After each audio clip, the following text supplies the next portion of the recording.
melakukan pilar keempat. Kita akan membahas mengenai pilar keempat. Saya download dulu biar besar. Oke. Baik, semoga semuanya dalam keadaan sehat ya. Tidak ada yang sakit. Semuanya bahagia. Baiklah, kita akan mulai dengan pilar keempat, yaitu tim dan organisasi. Nah, kalian sekarang sudah punya organisasi.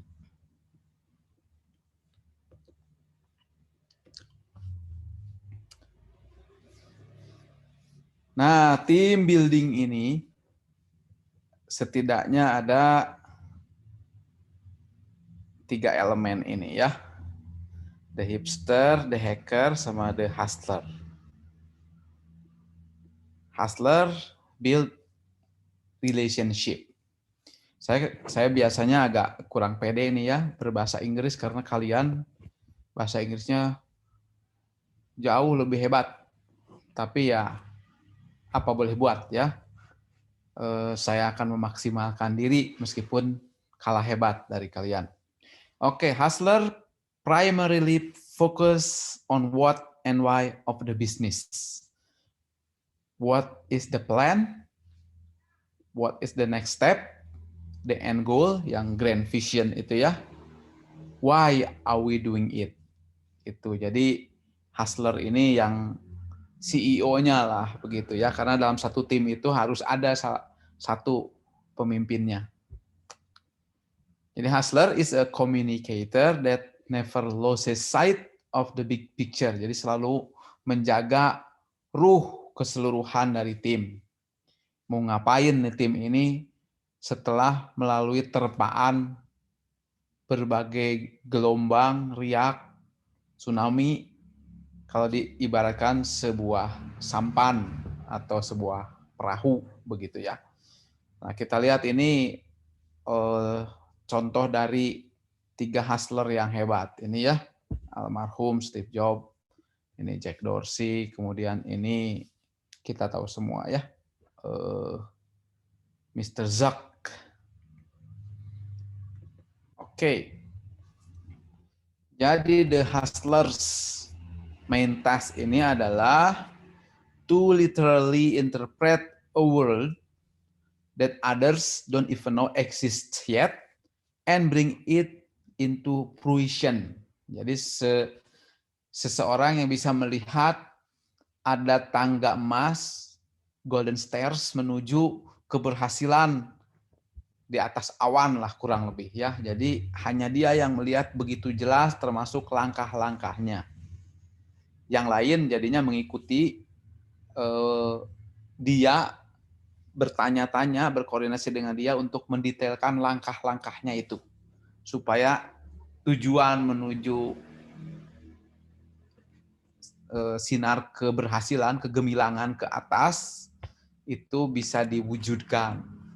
Hustler will take on what has been carefully crafted as an idea in private and bring it to the public light by enrolling other team members, speaking at conferences, negotiating deals, and building the right messaging around the app.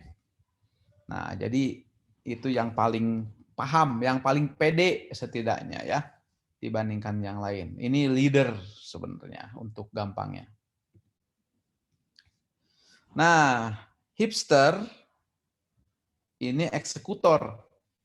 Is the mix of designer and creative genius. They will make sure the final product is cooler than anything else out there. So basically, they will translate the vision into execution and completion. Why need hipsters? Ya, kalau nggak ada hipsters nanti hanya wacana saja yang dimunculkan oleh si hustler tadi. Tapi si hustler ini memang dia bisa memimpin detail-detailnya meskipun dia nggak bisa nyolder misalnya ya. Tapi tahu bahwa kalau nyolder ini inputnya begini, outputnya yang bagus harus seperti apa. Many startup CEOs get so carried away with their vision, they forget about product practicality. Steve Jobs' main strength was his visionary capacity, but he would have undeniably been less successful if he did not have an army of highly skilled product managers atau developers who could execute his vision. Ya, kalau sekarang orang hebat yang mirip Steve Jobs ini salah satunya adalah Elon Musk itu ya. Dia itu luar biasa. Jadi bisa membuat visi. Nah, visi dia ingin pergi ke Mars misalnya. Tapi sambil menuju visi itu banyak sekali hal penciptaan. Dia sekarang yang sudah jelas-jelas dia lakukan adalah mobil listrik gitu ya. Kemudian SpaceX, bagaimana roket bisa dipakai ulang, berulang-ulang. Jadi luar biasa pencapaiannya NASA yang udah begitu hebat, begitu lama, nggak kepikiran, tapi sama Elon Musk bisa kepikiran bahwa roket bisa balik kembali dengan tegak dan bahkan bisa meluncur dan mendarat dari laut, ya dipindah-pindah tempatnya. Itu kan ide yang luar biasa. Nah, salah satu hal yang lain juga yang di idenya dijalankan adalah Hyperloop itu ya. Sebuah kereta seperti kereta bawah tanah kayak MRT begitu. Tapi kecepatannya bisa lebih dari kecepatan suara ya, bisa di atas 1000 km per jam. Jadi sekarang sedang dibangun antara Dubai dan Abu Dhabi misalkan ya. Di India juga bikin, di Jerman, di beberapa tempat. Di Amerika juga ya. Dan banyak ide-ide lain dia. Jadi ada Elon Musk yang masih hidup yang luar biasa hebat. Nah, apa resep utama dia adalah dia tinggal ngerekrut orang-orang hebat di sekitarnya supaya visi dia bisa dilaksanakan. Nah, kalian sudah bikin tim ini ya. Satu orang tim leadernya dan 2 orang jadi eksekutornya dan nanti satu lagi yang melengkapinya ya dari sisi komunikasinya. Nah, ini salah satu contoh Airbnb. Memang sekarang Airbnb sedang terpukul ya karena secara keseluruhan gara-gara COVID ini industri pariwisata terpukul. Ini Nathan Bleharzik, ini foundernya.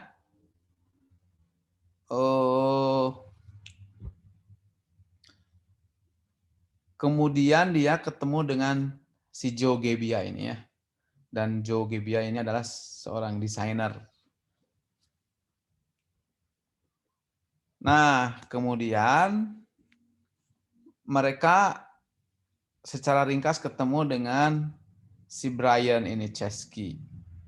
That's how the 3 co-founders came together to solve a problem that would turn into a $30 billion app business. Ya, sekarang sedang mengempes, tapi bukan berarti ini mati. Mereka sedang berusaha survive ya selama pandemi. Tapi mereka tentu akan bersiap-siap, karena ini salah satu tantangan besar ya. Lihat, 30 miliar dolar. Ditambah nolnya 1 aja 300 triliun. Dikali 1,5 ya, kurang lebih 45 triliun lah yang mereka ciptakan. Dan itu basisnya aplikasi. Tetapi di belakangnya ada sebuah proses bisnis. Kemudian Flipboard. Nah, udah sekarang saya giliran dengan kalian, kalau enggak nanti ngantuk. Baik, saya akan mulai bertanya dan tolong share.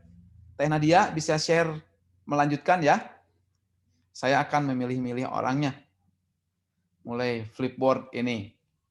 Jadi yang kita akan minta melanjutkan membaca dan menerangkan adalah Faras Banas Lubis. Nah, kita tunggu dulu. Baik, Pak. Atau kalau enggak, Faras aja dari EduNext-nya langsung aja coba. Biar semuanya ada aktivitas lah. Kalau enggak nanti gampang Yes. ngantuk. Masing-masing share screen gantian aja ya. Di-share Oke, juga, Pak. Faras. Silahkan share screen. Oke, sebentar ya, Pak. Baik. Jadi semua sambil melihat, gitu ya. Udah nampak, Pak? Kalau perlu Anda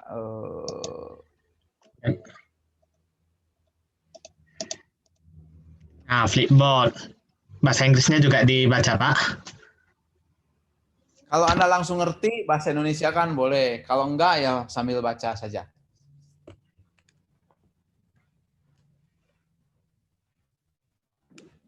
Sambil dibacakan jadi penyiar The lah. co-founders Penyiar of the juga. billion-dollar news aggregation, McHugh and Evan Dole, met together at a coffee shop, not yet knowing what they were going to build together in the future.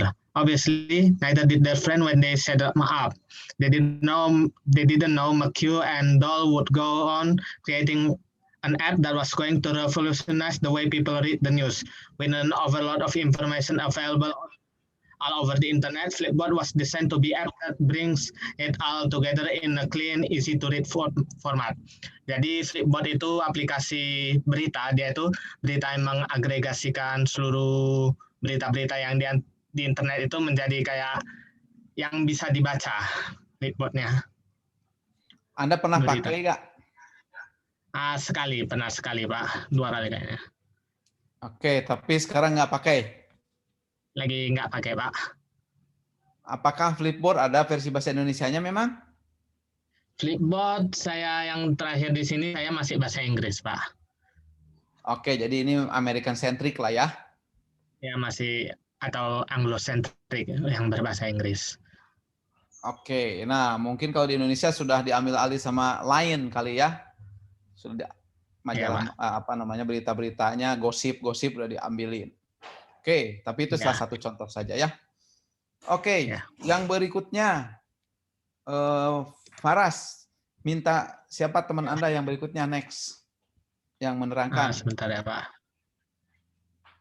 Teh Nadia sudah monitor Teh Nadia? Si Muhammad Hudan 003. Oke, Muhammad Hudan. Lanjut, biar share screen sajalah, biar semuanya aktif ya. Oh iya Pak.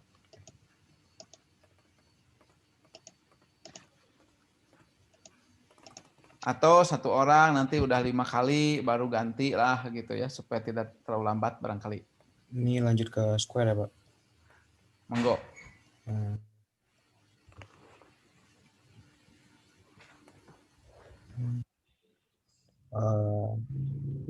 Dan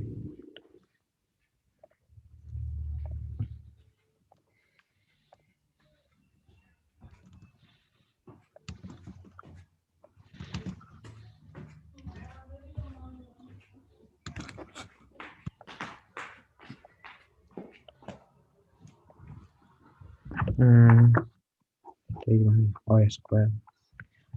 Square, an app that made it possible for everyone with a smartphone to receive credit card payments, was founded by 3 people. Often, whenever people talk about Square, the name of Jack Dorsey comes up, the founder of both Square and Twitter.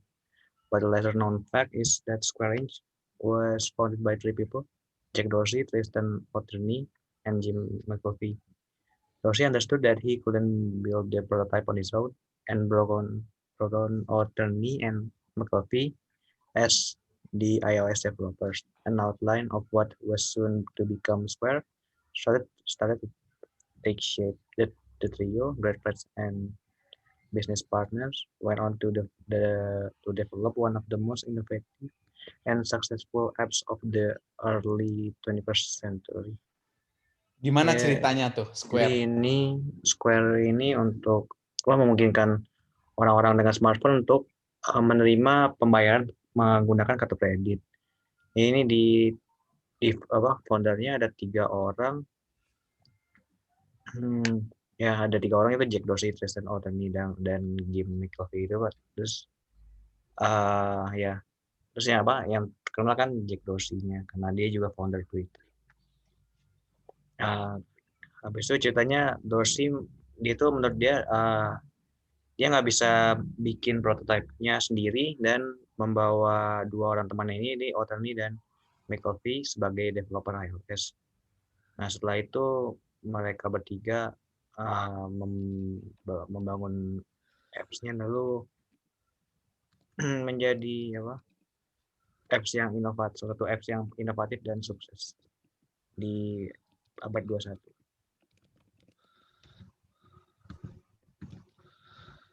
Baik, oke. Nggak apa-apa Anda share screen dulu buat yang 4 teman yang lain ya, biar nggak terlalu sering berganti ya. Ya, Pak. Oke, pilih teman Anda sekarang. 1 orang.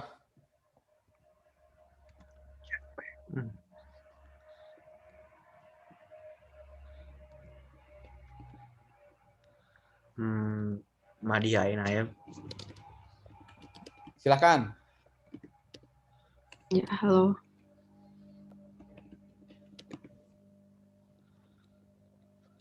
Silakan.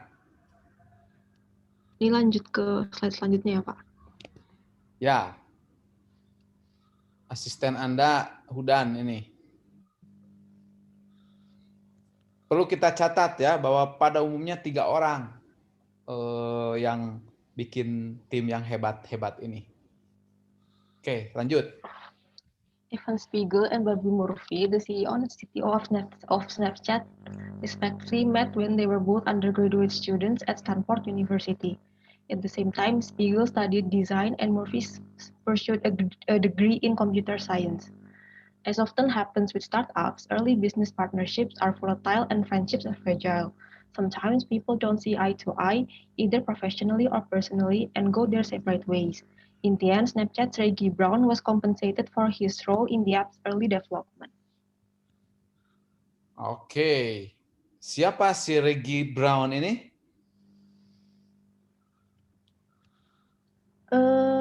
Kayaknya temennya si Spiegel sama Murphy yang akhirnya nggak sejalan, jadi berhenti gitu, Pak. Pecah kongsi ya. Ya, jadi nanti ada itu band juga setelah puluhan tahun bubar, ada yang keluar. Nah, itu biasa ya. Tapi ketika dibuat profesional semuanya ada kompensasinya. Jadi dia bisa oke, kalau kamu keluar ya udah berarti kamu dapat uang sekian atau berupa saham sekian, nggak apa-apa, nggak ikut lagi. Biasanya kadang bikin perusahaan baru lagi dan lain-lain. Seperti itu ya. Ketika kalian mau masuk dunia usaha, itu persaingannya amat sangat berat, gangguannya banyak.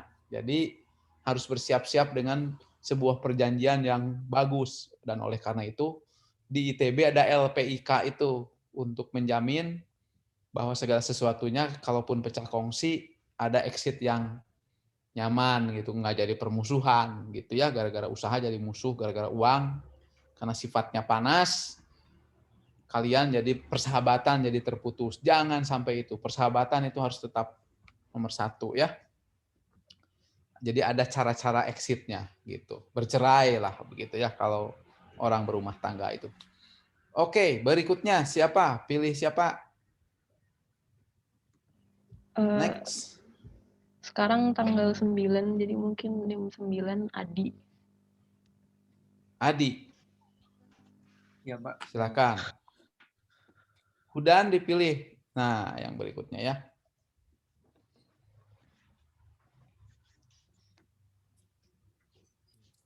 What are your unique abilities? Ada banyak orang di dunia, masing-masing memiliki berbagai macam sudut pandang maupun skill. Apa yang membuat Anda unik dari mereka semua? Nah, memang ya, tiap anggota tim harus punya keunikan. Makanya, be the best, kalau enggak, be unique gitu. Setiap individu kalian itu harus unik. Kalian juga kalau dihadapkan pada buah-buahan yang banyak, itu tetap aja akan memilih.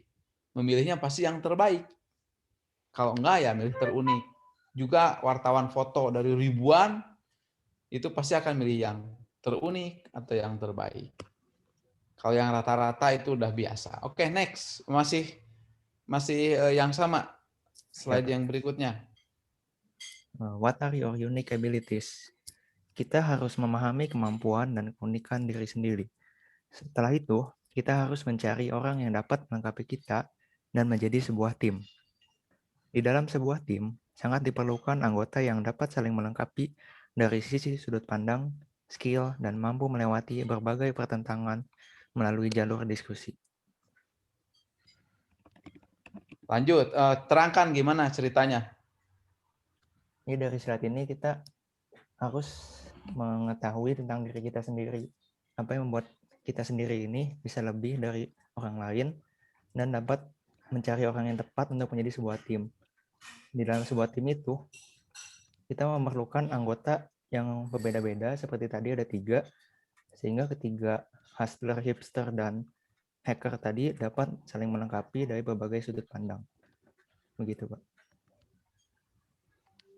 Oke ya, jadi dalam 3 orang itu ya, tim inti harus saling melengkapi tadi. Ada satu hipsternya, ada satu hustlernya, sama hamsternya gitu ya. Oke. Berikutnya yang lain sekarang gantian. Nanti sampai slide 15 baru ganti orang ya. Yang share screen-nya. Oke. Lanjut. Siapa sekarang? Yang NIM 29, Pak. Nama langsung panggil. Namanya Alia Misani. Alia, silakan. What is your time worth? Waktu adalah resource paling berharga sekaligus resource yang paling banyak disalahgunakan. Mereka yang memanfaatkan waktu sebaik mungkin menjadi pemimpin dan mencapai berbagai prestasi. Jangan biarkan distraction membuang waktumu. Sebagian besar orang sukses fokus dalam memanfaatkan waktu semaksimal mungkin dalam kegiatan produktif. Oke, berikutnya. Jadi ringkasan dalam satu kalimat gimana? Orang yang menjadi pemimpin itu biasanya memanfaatkan waktunya dengan baik, gitu, Pak. Oke, ya jadi pemimpin diri sendiri minimal ya. Iya. Next, slide berikutnya masih Anda, masih Alia. Oke, power of delegation and outsourcing. Tugas seorang business owner adalah memikirkan inisiatif perusahaan. Untuk mendapatkan hasil optimal, dibutuhkan inovasi dan kreativitas. Tugas-tugas perusahaan dapat dilimpahkan kepada anak buah. Tentu saja, sebelum melakukan pelimpahan tanggung jawab, business owner harus paham dengan konteks pekerjaan sehingga pekerjaan tersebut dapat diserahkan kepada orang yang tepat. Jadi sebagai business owner itu sebenarnya nggak usah semuanya dikerjain sendiri, tapi harus tetap ngerti apa yang perlu dilakukan biar bisa mendelegasikannya ke orang yang tepat gitu. Ya, mendelegasikan dan mengontrol kualitasnya ya. Jangan dilepas begitu saja meskipun sudah di outsource atau didelegasikan. Oke, Alia pilih siapa sekarang?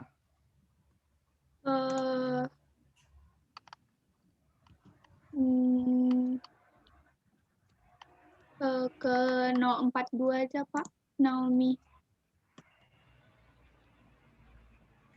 Siapa 42? Iya, saya Pak. Silakan. Power of delegation and outsourcing. Tanggung jawab perusahaan tidak harus selalu dilimpahkan kepada karyawan perusahaan. Perusahaan juga memiliki titik lemah. Dalam kondisi ini, outsourcing selalu menjadi salah satu pilihan. Dengan berpartner ke vendor, mampu memberikan manfaat seperti penghematan ongkos, peningkatan efisiensi, dan keuntungan zona waktu. Outsourcing juga berpotensi menimbulkan masalah dari sisi kualitas dan komunikasi. Oke, plusnya apa? Outsourcing. Outsourcing itu plusnya itu ada penghematan ongkos, peningkatan efisiensi, dan keuntungan zona waktu. Oke, terutama ya itu kalau mau layanan ya, layanan 24 jam di Amerika, outsource-nya ke India gitu. Jadi orang India kerjanya siang, tapi melayani malam-malam, help desk gitu ya, call center. Oke, kemudian apa masalah outsourcing? Outsourcing itu bisa menimbulkan masalah dari segi komunikasi perusahaan sama kualitas perusahaannya, Pak. Misalnya? Misalnya kalau outsourcing itu kan ngambil pegawai dari luar gitu kan Pak. Bisa aja mungkin dia masih belum Ya. terlalu memahami terkait standar kualitas dari perusahaan ataupun masih kurang dekat dengan lingkungan perusahaan, jadi ada kesulitan komunikasi. Ya, oke ya, itu salah satunya. Nanti berbagai masalah ya. Semua di dunia ini ada plus minusnya. Satu lagi tanggung, nomor 15 lainnya. Dan akhir dari layanan dari Udan siapa ini ya? Udan ya? Oke, startup killer. Masih saya Pak. Ya, The Startup Killer.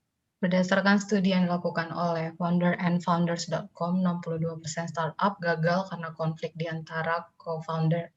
Oleh karena itu sangat disarankan untuk melakukan perjanjian tertulis di awal dan menghindari konflik terjadi. nah ini yang dinamakan soft landing itu ya. Jadi sebelum Anda nanti terutama ketika mau mengikat komitmen secara bisnis, maka Anda perlu berkonsultasi kalau di ITB ke LPIK itu ya, supaya Anda punya perjanjian di antara founder kalau nanti pecah kongsi apa, jangan sampai bermusuhan, jangan sampai gontok-gontokan lah begitu, tapi Anda secara profesional berpisah, secara persahabatan, jangan sampai terpecah. Oke, Hudan terima kasih. Yang berikutnya siap-siap. Siapa yang berikutnya? Barusan siapa? Saya Pak. Nama Anda siapa? Naomi Pak. Oh, Naomi. Naomi pilih siapa sekarang? Yang share screen, sekalian menerangkan.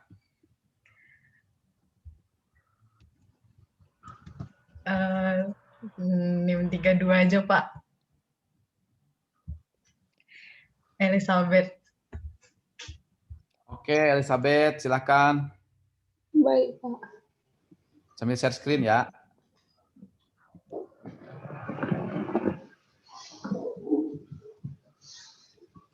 Apakah sudah terlihat, Pak? Ya. Tapi sesuaikan halamannya. Oh, lanjut yang tadi ya, Pak? Nah, itu. Oke. Oke. There is no I in team. Untuk menciptakan hal yang hebat dibutuhkan tim yang luar biasa. Di dalam tim yang luar biasa dibutuhkan kualitas dari tiap anggota tim. Tiap anggota harus mampu bekerja sama, memprioritaskan kepentingan tim di depan kepentingan pribadi, dan melakukan pengorbanan di situasi tertentu. Oke, jadi gimana artinya there is no I in team? Artinya supaya bisa sukses, kita harus kolaborasi sama anggota tim yang lain, Pak. Ya, jangan egois ini ya. Lihat, dalam tulisan tim ini kan nggak ada huruf I gitu. Jadi ya hilang. Egoisme masing-masing itu hilang, tetapi semua berkoherensi ke dalam tujuan tim. Itu ya. Oke. Elizabeth. Slide berikutnya. Co-founder vesting. Dalam keberjalanan startup, seorang co-founder mungkin saja keluar dengan alasan tertentu. Hal ini dapat menimbulkan masalah ketika saham co-founder masih menjadi hak milik tersebut. Solusi dari masalah ini adalah dengan vesting selama jangka waktu tertentu. Vesting disetujui bersama antara co-founder. Apa maksudnya vesting ini?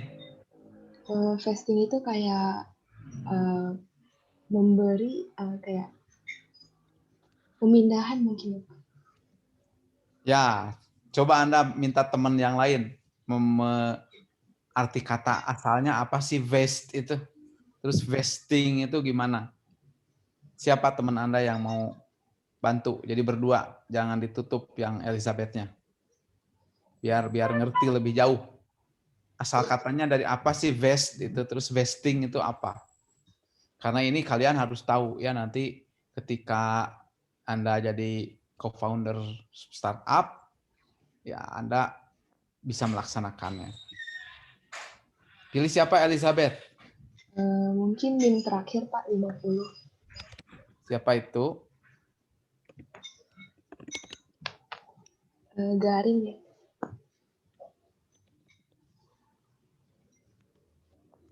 Silahkan. Iya Pak, bentar. Sting.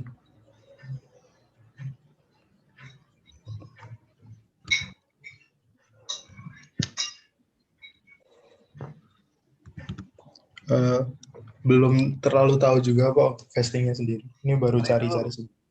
Coba cari dari wiki, dari dictionary.com lah, dari mana supaya paham.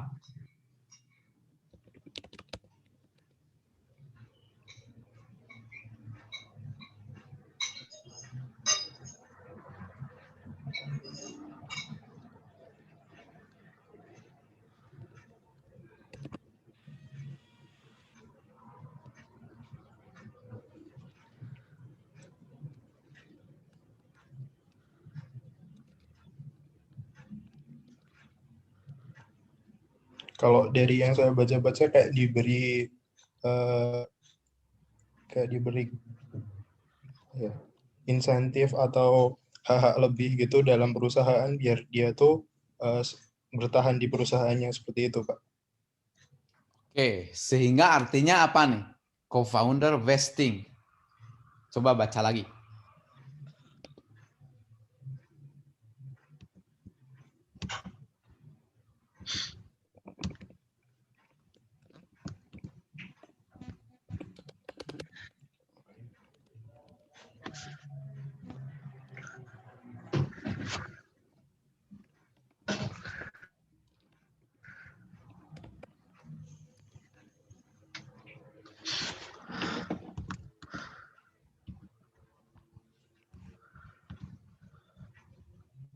Baca lagi, terangkan coba. Belum terlalu nangkep antara hubungan antara yang saya baca sama yang ada di sini Pak. Nah, mungkin Elizabeth bisa menghubungkan?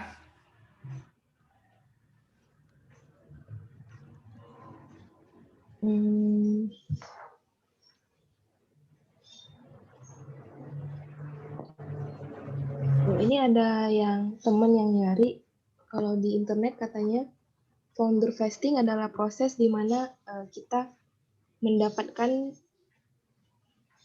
bagian saham dalam periode waktu tertentu bergantung performansi kita kepada startup tersebut. Oke, sehingga gimana?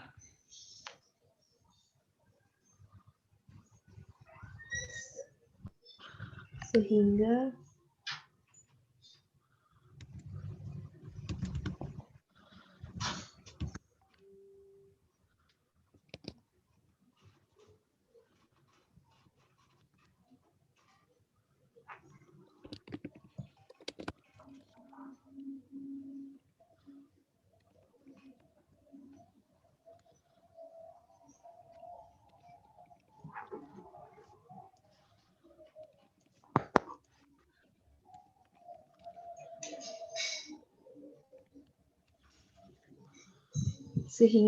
pembagian sahamnya lebih adil karena pembagiannya berdasarkan jumlah usaha yang diberikan kepada startup.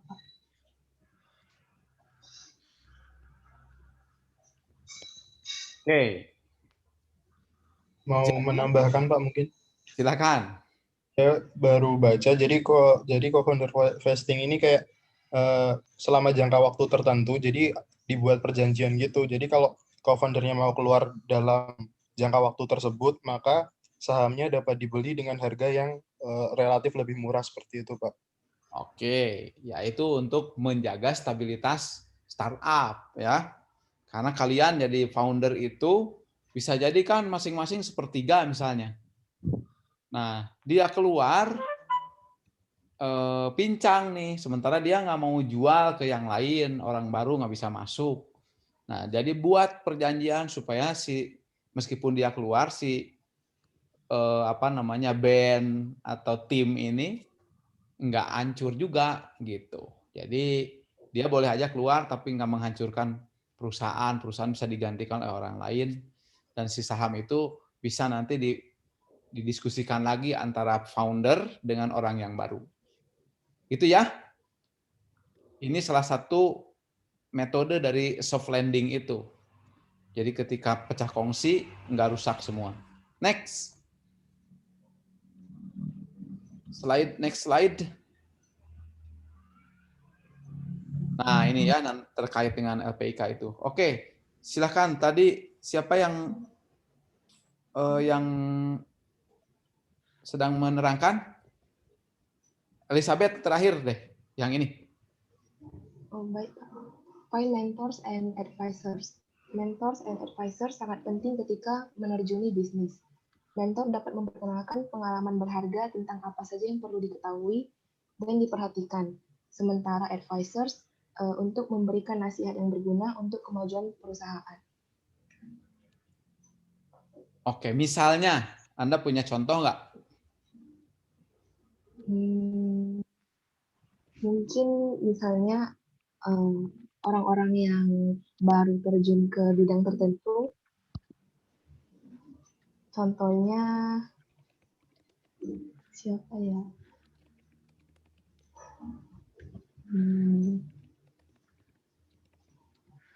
Mungkin misalnya kita baru aja, misalnya kita mahasiswa yang baru lulus dan pengen terjun ke bidang saham, maka kita akan coba nyari mentor-mentor yang sudah berpengalaman di luar sana mungkin.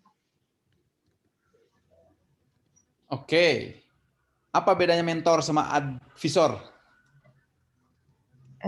Kalau mentor mungkin untuk menceritakan pengalaman dia dan tahu gitu langkah-langkah apa yang harus diambil untuk tidak mengulangi kesalahan yang sama kayak yang dilakukannya dulu. Sedangkan kalau advisors itu lebih ke memberikan nasihat akan apa yang saat ini dijalani gitu. Misalnya lagi menghadapi sesuatu, nasihatnya bagusan ngambil jalan yang ini. Oke, ya. Nah, di LPIK itu ada mentor, advisor, segala macamnya. Advisornya berbagai macam. Biasanya mentor itu kakak-kakak kelas yang udah sukses lah. Kayak mentoring gitu ya. Jadi usianya nggak jauh beda, pengalamannya nggak jauh beda. Kalau advisor itu yang udah tua-tua biasanya. Seperti saya misalkannya, tetapi orang yang lebih fokus di bidang ini. Nah, di LPIK itu selain menyediakan coworking space, ngurusin legalitasnya, marketing segala macam, itu jadi sebuah inkubator gitu ya. Oke, Elizabeth masih jalan dulu ya sampai slide ke-20 ya, tapi teman Anda tadi yang 2 slide lagi. Baik. Ya, next slide.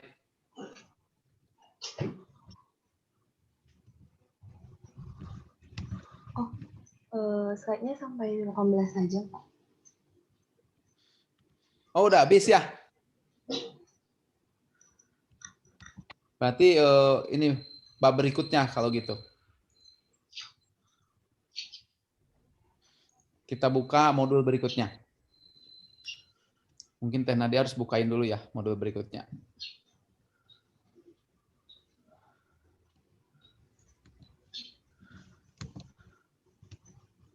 Sudah, Pak. Silahkan. Di EduNext saya cek masih sampai modul 4, Pak. Refresh aja, refresh. Oke, baik, Pak.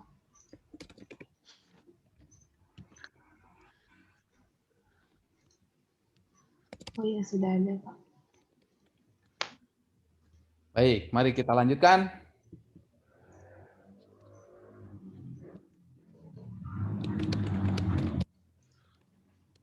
Apakah slide-nya sudah terlihat, Pak?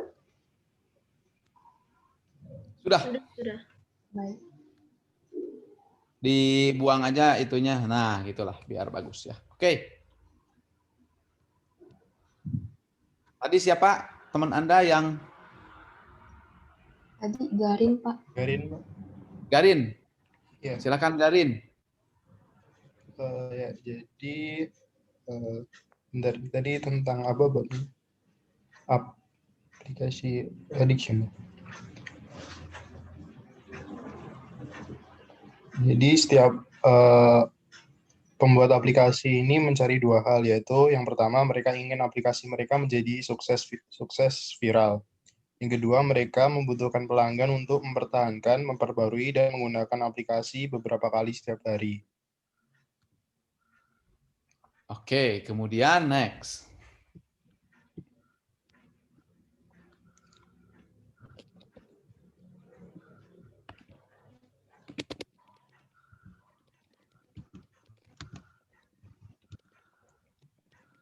Oke, selanjutnya ada viralitas, retensi, dan kecanduan aplikasi.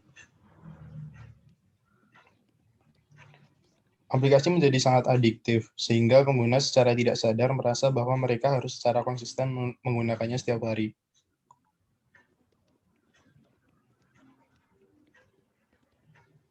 Viralitas bukan keberuntungan, tapi direkayasa. Jadi kayak viralitas itu sebenarnya ada cara buat gimana aplikasi itu jadi viral. Ya, berikutnya. Viralitas adalah istilah pemasaran yang mengacu pada fenomena suatu produk atau layanan yang mengalami pertumbuhan eksponensial selama periode waktu yang singkat. Berikutnya, sampai slide 10 deh. Nanti Teh Nadia siap-siap sharing screen-nya. Baik, Pak. Jadi, bagaimana membuat aplikasi menjadi viral? Jawabannya adalah memberikan pengalaman luar biasa yang tidak akan pernah bisa dilupakan oleh orang. Jika Anda membangun sesuatu yang benar-benar diinginkan orang dan memberi mereka alasan kuat untuk membagikannya, pelanggan Anda akan mengembangkan bisnis aplikasi Anda untuk Anda. Nah, itu yang harus dicari itu ya. Lanjut dulu. Aplikasi tidak menjadi viral karena kebetulan atau accident. Viralitas direkayasa secara strategis. Viralitas bukan keberuntungan, itu bukan sihir, dan itu tidak acak. Ada ilmu di balik mengapa orang bicara dan berbagi. Resep, formula, bahkan. Resep, formula bahkan. Nah, itu ya. Sebetulnya yang utamanya ada resepnya gitu ya. Nanti kita perbaiki itu slide-nya. Lanjut. Next slide. Oke, jadi bagaimana membuat aplikasi menjadi viral? Jawabannya adalah untuk mengimplementasikan apa yang saya sebut viral growth engine. Viral growth engine adalah tentang meningkatkan mekanisme virus yang tertanam dalam aplikasi untuk mencapai jutaan unduhan. Oke, itu ya. Nah, baik, ini halaman terakhir yang di-share sama Elizabeth ya.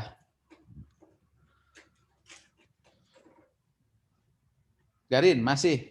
Oh iya, Pak. Jadi ini framework Viral Loop, ada mesin akuisisi pengguna mandiri. Jadi loop-nya itu pertama user menggunakan aplikasi, terus user mendapatkan alasan menarik untuk membagikan aplikasi, dan kemudian kayak menyebar gitu. Jadi orang-orang juga mau buat menjadi user, terus orang yang udah jadi user ini menyebarkan ke circle-nya yang lain lagi, terus dan terus berulang gitu. Jadi aplikasinya nanti menjadi viral. Seperti itu. Nah, Anda nanti pikirkan ya metode viralisasi ini ya. Oke. Oke, Teh Nadia bisa share screen yang ke-11. Dan Garin, pilih teman Anda siapa yang melanjutkan. Baik, karena 51 mungkin yang NIM 501, Kak Karisa. Karisa, silakan. Ya, halo. Apa suara saya kedengaran?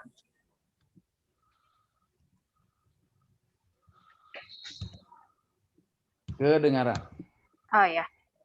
Jadi ini slide nomor 11, viralitas bukan keberuntungan, itu direkayasa. Nah, beberapa contoh, ini ada 3 contoh di sini. Pertama, Facebook mengirim undangan. Kedua, Dropbox menawarkan ruang kosong jika pengguna merujuk teman.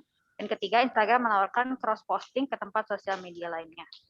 Nah, lanjut. Belum. Ya, biar dijelaskan dulu dengan contoh. Mungkin kalau berdasarkan selain Anda ini paham ya yang 3 ini ya? Ya, cukup paham. Oke, kira-kira kalau aplikasi Anda nanti mau gimana? Aplikasi Anda apa?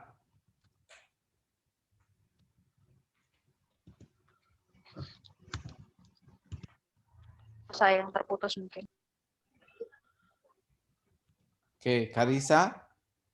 Iya, terputus Pak, maaf. Oh, sebentar. Dari saya terputus apa ya? Izin bantu jawab Pak. Sebenarnya dari Kak Caca. Ya, silakan bantu aja teman satu timnya deh. Oh, ya udah. Jadi izin jawab, aplikasi yang mau kita Suaranya buat pelan. adalah aplikasi untuk booking restoran, Pak. Suaranya pelan. Oh, suara saya pelan Pak. Apa terdengar? Ya, Oke. Izin menjawab Pak. hampir Jadi tidak terdengar. Aplikasi yang mau saya dan teman-teman saya buat adalah sebuah aplikasi untuk mewadahi booking restoran di Indonesia. Oke. Jadi mau viralitasnya mau gimana? Untuk viralitasnya sendiri,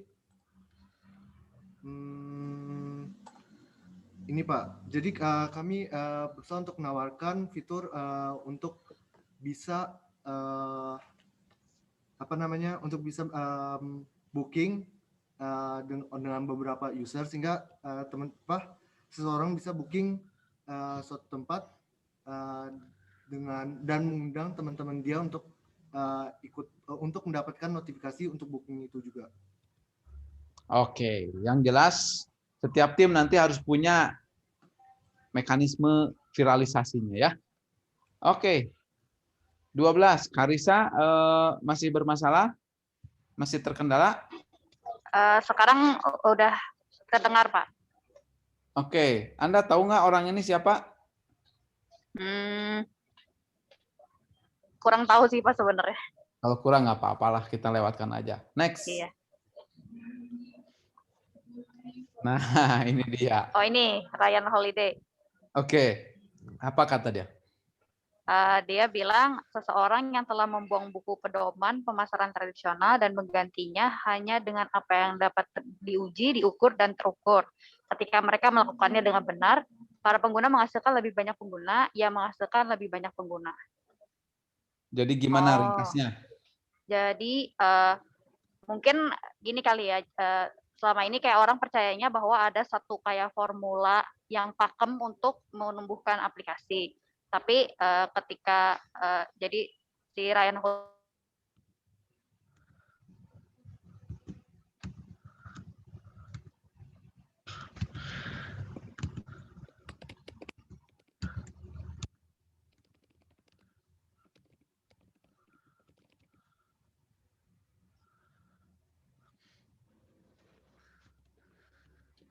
Terputus.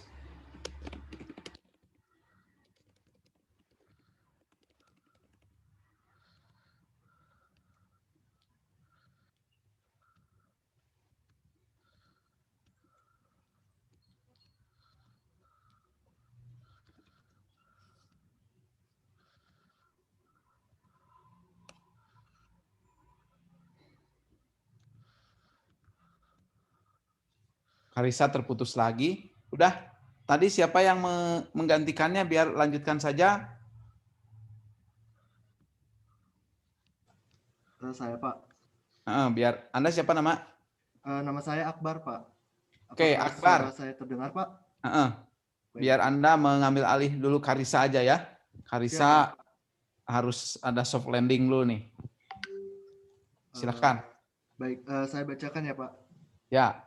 Oke, jadi menurut Ryan Holiday, seorang growth hacker marketing, seseorang yang telah membuang buku pedoman pemasaran tradisional dan menggantinya hanya dengan apa yang dapat diuji, diukur, dan terukur.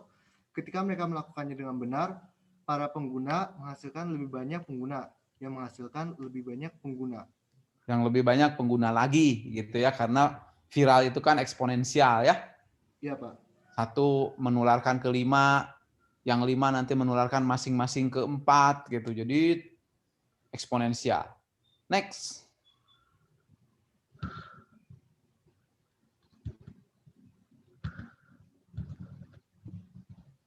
Oke, viral growth engines atau mungkin media untuk membuat viralitas itu ada growth hacking dibagi menjadi 2, yaitu inisiatif yang didorong oleh return on investment dan pencarian user menggunakan rumus matematika. Oke, ya. Return of investment tahu nggak? Return on investment itu adalah revenue yang dihasilkan dari melaksanakan suatu proyek, atau mungkin di sini konteksnya adalah revenue yang dihasilkan dari aplikasi yang kita buat. Ya, balik modal ya. Iya, Pak. Karena Anda mengembangkan butuh modal segala macam. Anda udah belajar ini kan, project management Pak Rendro atau siapa terkait dengan investasi yang gini-gini, NPV yang gitu? Sekarang sedang belajar Pak, Manpro, namun belum sampai ke NPV Pak. Oh, oke. Tapi nanti akan ya belajar ROI, terus IRR dan lain-lain ya, aspek Pak. ekonomi dari project itu. Ya, nanti akan belajar itu Pak. Oke lah, paralel langsung dipraktekkan ya. Next slide. Nah, kita ganti deh. Akbar sudah cukup dari tadi, udah membantu juga. Terima kasih. Akbar, milih siapa sekarang? Oke, siap Pak. Saya pilihnya mungkin ini mungkin saya pilih absen nomor 9. Absen nomor 9 itu Siapakah? Adi Hendro, Pak. Oke, mari Adi. Saya lagi Pak, tadi udah Pak. Oh, sudahlah, daripada udah disebut, nggak apa-apalah, satu slide ini.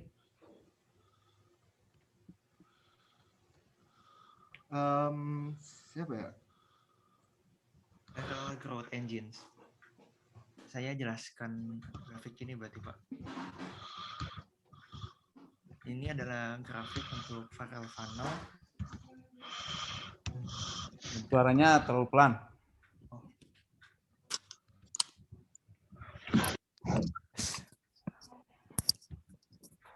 Ini terdapat sebuah diagram yang menunjukkan iklan marketing aplikasi. Oke, funnel itu apa? Arti yang sebenarnya? Funnel itu seperti suatu pipa yang lebar di atas dan semakin ke bawah semakin sempit, Pak. Kalau saya lihat di internet. Baik. Seperti nama bahasa Indonesianya apa sih? Bahasa Indonesianya corong, Pak. Oke, ceritakan tentang gambar ini.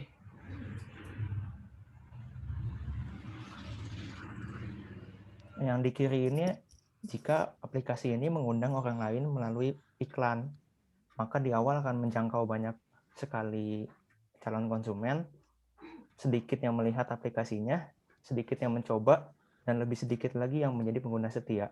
Makin ke bawah makin sedikit, makin kecil seperti corong yang semakin kecil.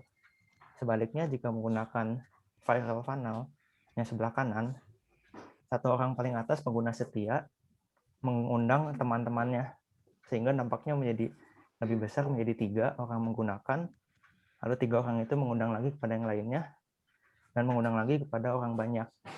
Jadi intinya adalah daripada mengeluarkan budget untuk marketing secara massal, lebih baik meningkatkan kualitas aplikasi dan mencari pelanggan setia sebanyak-banyaknya. Ya, secara viral tadi ya, dengan viralisasi ya. Iya, Pak.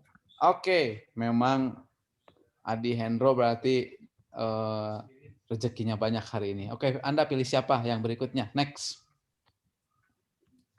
Karena sekarang bulan 2, jadi NIM 2 deh, Pak. Oke, ada alasannya selalu ya, mantap lah. Oke, siapa NIM 2? Adrian. Ya. Dropbox Growth Engine. All they did was place a button on the front page of their service that said "Get free space." Anda pernah coba pakai Dropbox? Sempet nyobain sih Pak, cuman udah lama banget jadi udah agak lupa gitu fiturnya kayak gimana aja. Ya di awal ya sebelum disaingi oleh Microsoft dan Google dan lain-lain. Yang sekarang ngetop ya Google Drive karena Google sudah menguasai segala macam ya. Tapi tetap saja mereka mencari keunikan supaya tetap bertahan. Tapi ide Dropbox ini keren gitu, baru ditiru oleh pengusaha raksasa belakangan. Next, lanjut dulu.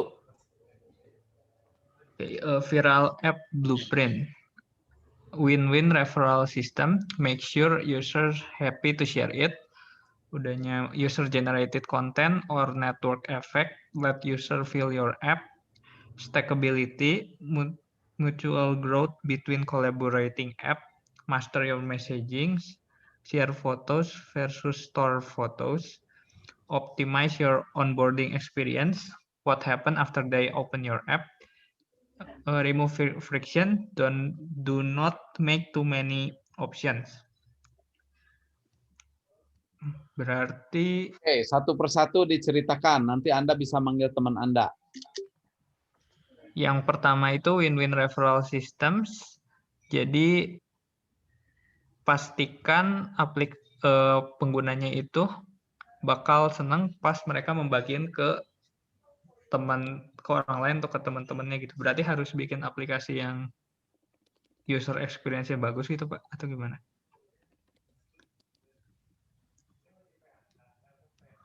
Saya lanjut dulu aja. Kalau Anda belum jelas, berarti apalagi buat orang lain. Makanya colek teman Anda biar Anda ditemani. Butuh siapa untuk win-win referral system ini? Kalau Anda belum merasa jelas. Sekarang pukul 14, absen 14, ada nggak? Siapa namanya? Anda nggak tahu? Novindra. Silakan berdua ya, mic on. Novindra, bangun.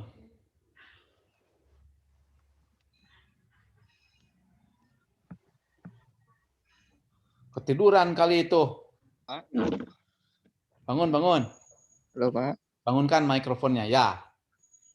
Oke, silakan.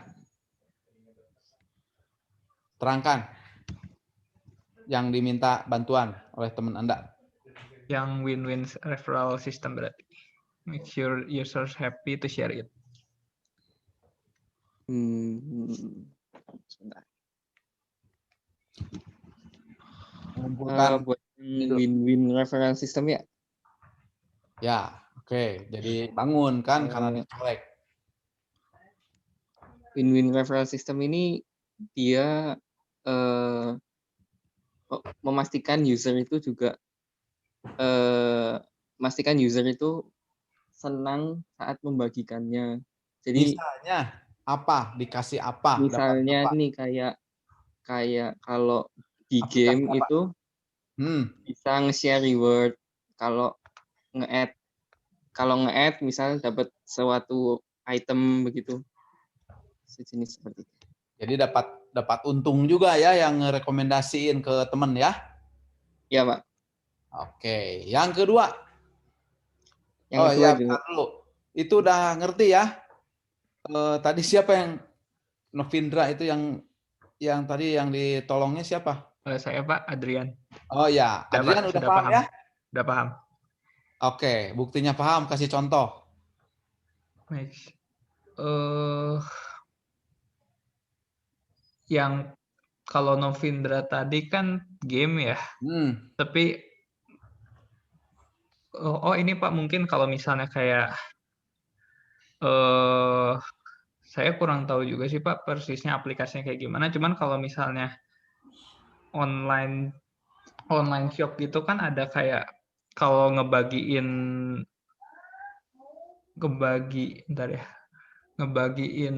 postingan tertentu gitu kadang-kadang jadinya ini Pak jadinya dapat kayak kode promo atau gimana gitu. Oh, oke.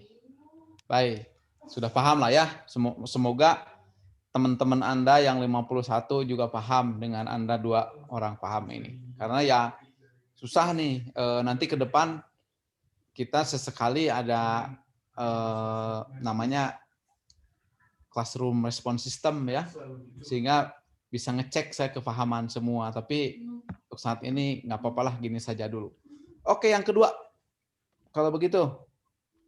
Yang kedua, user generated content atau network effect, let user fill your app. Ini tuh berarti saya mikirnya kayak Instagram atau Twitter atau Facebook gitu yang isinya tuh dari user sendiri yang bikin, jadinya variasi gitu, jadi nggak monoton.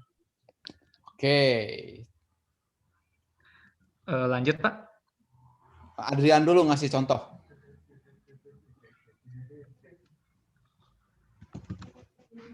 Kalian berdua nih kan. Adrian sama siapa tadi itu ya? Novindra. Siapa tuh? Ya Pak, Novindra Pak. Kasih contoh Anda. Buat yang user generate content ya Pak? Ya, contohnya apa nih? Kalau senangkap saya kayak konten dari si aplikasi ini itu berasal dari si usernya sendiri, Pak. Misalnya? Misalnya kayak TikTok, Pak. Oke, dah cukuplah. Berarti Anda udah paham. Nah, sekarang Anda berdua udah cukup. Novindra pilih siapa? Diganti aja oleh seorang. Yang belum.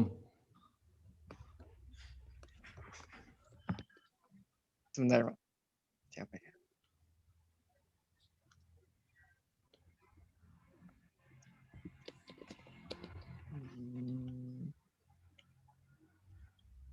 Widad Istiqomah, Pak. Widad, Anda terpilih. Silakan. Terangkan dan kasih contoh. Iya, Pak.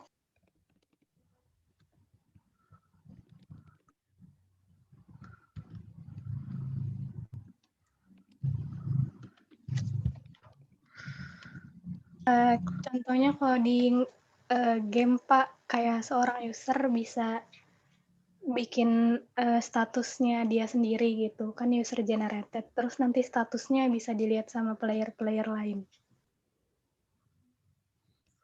Oke. Widad itu yang ini. Yang selanjutnya, stackability.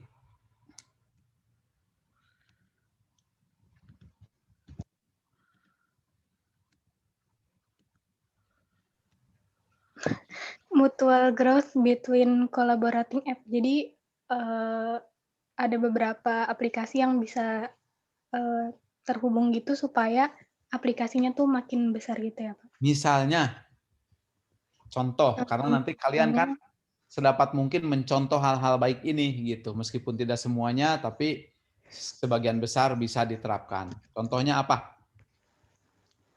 Misalnya Google kan dulu cuma ada search engine sama email, terus jadi ada Google Drive, terus dari Google Drive ada Google Slide sama Google Presentation gitu, Pak. Mantap.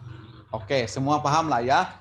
Jadi konglomerasi berbagai macam aplikasi. Akhirnya orang benar-benar dikuasai oleh kita ya, oleh berbagai macam aplikasi yang kita keluarkan. Oke, Widad udah cukup. Yang berikutnya, master your messaging. Widad pilih siapa?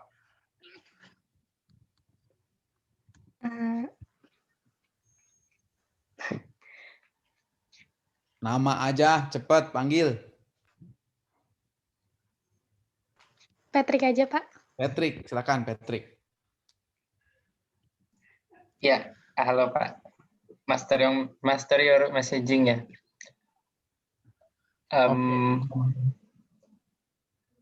Mungkin kalau di sini share photos versus store photos itu artinya aplikasinya akan lebih menarik ketika dia punya kemampuan untuk ketika suatu user bisa berbagi foto ke yang lain gitu, ketimbang aplikasinya bisa membuat user nyimpan fotonya itu sendiri. Jadi semisal apa itu? foto-foto yang bisa bikin muka jadi tua atau rambutnya hilang. Nah, itu dengan bisa di-share ke platform lain, itu mungkin bakal makin menarik gitu, Pak. Sip. Oke. Yang berikutnya Patrick lah, biar cepat. Selanjutnya, optimize your onboarding experience. Penjelasannya, what happen after they open your app. Jadi ketika user membuka aplikasi kita, apa yang bisa kita sajikan agar user experience-nya tuh bisa teroptimisasi ya kalau di sini. Contohnya, kalau buka aplikasi e-commerce atau aplikasi misalnya di aplikasi yang tim saya buat itu buat reservasi restoran, mungkin nanti pas pertama kali muncul langsung ditawarin promo-promo menarik yang ada sekarang kayak gitu. Nanti bisa diklik dan langsung ke halaman yang dituju gitu Pak, jadi shortcut. Dan ya itulah Pak. Ya itu termasuk ya, ini sebenarnya user experience itu ya. Jadi betah gitu. Kalau bisa selama-lamanya user itu nggak pernah log out. Terus aja nempel, sticky itu ya, stickiness itu. Itu ya, kalau Anda bisa bikin aplikasi yang orang nempel terus kayak WhatsApp itu kan itu udah berhasil. Atau Line. Setiap waktu aja nggak mau keluar orang itu. Nah itu luar biasa bisa kayak gitu. Oke, terakhir Patrick. Oke, terakhir remove friction atau mengurangi gesekan. Do not make too many options. Nah, jadi kita harus bisa memprioritaskan konten apa yang ingin disajikan dalam satu layar, biar usernya nggak pusing mau pilih kemana gitu. Jadi flow-nya kita harus, flow dalam suatu aplikasi itu harus benar-benar diperhitungkan dengan baik untuk user experience yang baik juga. Oke, contohnya yang bagus sama yang jelek. Contohnya yang bagus.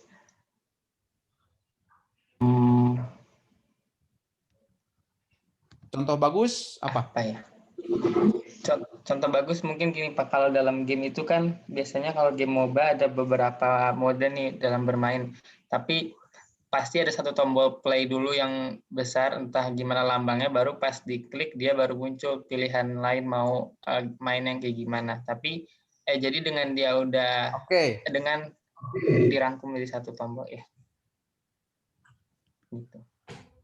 Kalau menurut Anda Instagram contoh baik nggak? Instagram contoh yang baik sih Pak kalau untuk baik-baik. Yalah, nggak baik gimana mereka itu ya? Itu salah satu keistimewaannya, dipencet tinggal colek-colek aja begitu menyenangkan kan gitu. Meskipun koneksinya jelek, dia itu berusaha gimana menyenangkan usernya. Kalau contoh yang buruk, ya kita bisa bikin sendirilah, bikin aplikasi album. Nah, kalau kita bikin coding semalam 2 malam, hasilnya buruk itu pasti. Nggak akan sehebat Instagram itu ya. Oke, kita break dulu. 5 menit. Nanti kita lanjutkan lagi. Saya izin ke belakang dulu, tapi biar kita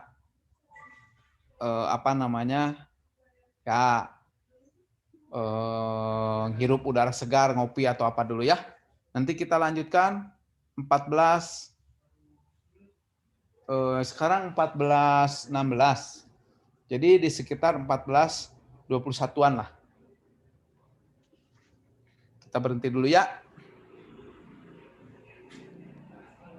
Anda mau keluar dulu, nanti masuk lagi, boleh. Mungkin Teh Nadia recording diberhentikan dulu, nanti kita record lagi.